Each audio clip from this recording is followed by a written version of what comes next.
Right here in France, Will. That's right. We're going to look at the deficit here in France. The government just announced it's revised its forecast, saying that by 2015, the deficit should hit 3% of GDP, as mandated by the European Union.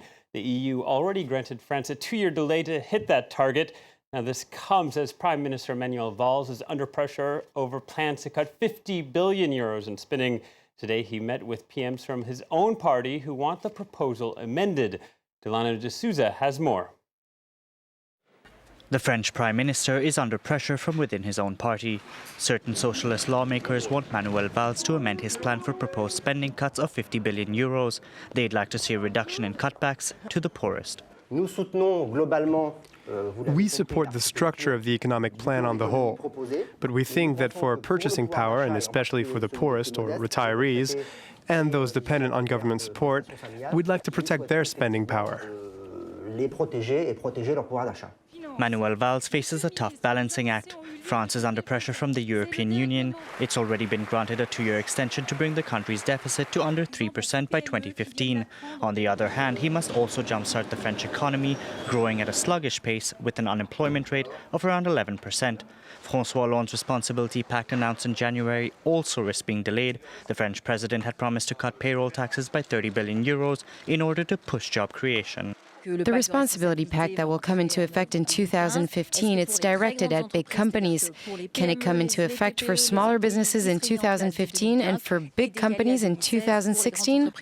Manuel Valls will present his deficit reduction program to Parliament on Wednesday. A vote is expected on the 29th of April. Let's move to Russia now, where Prime Minister Dmitry Medvedev warned that financial sanctions imposed on his country in response to the Ukrainian crisis could not go unpunished. He added that Russia must set up an international payment system that would rival Visa and MasterCard after those companies withdrew their services from several Russian banks. Medvedev also pledged support for Russian companies affected by the sanctions. Now, this tension in Ukraine has been weighing on the markets, but today we haven't seen that being too heavy on Wall Street. Investors there are trying to digest a slew of earnings reports. U.S. stocks are up. The S&P set for a 6th day of gains, trading bolstered by figures from Netflix and Harley-Davidson, both of whom topped expectations.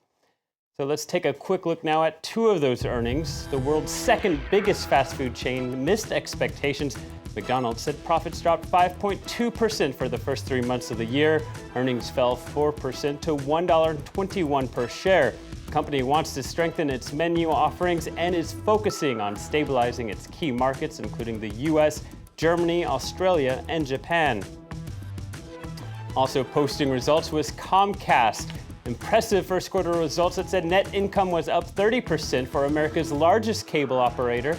That's thanks largely to ad revenue surging for TV channel NBC and an additional 24,000 net video subscribers.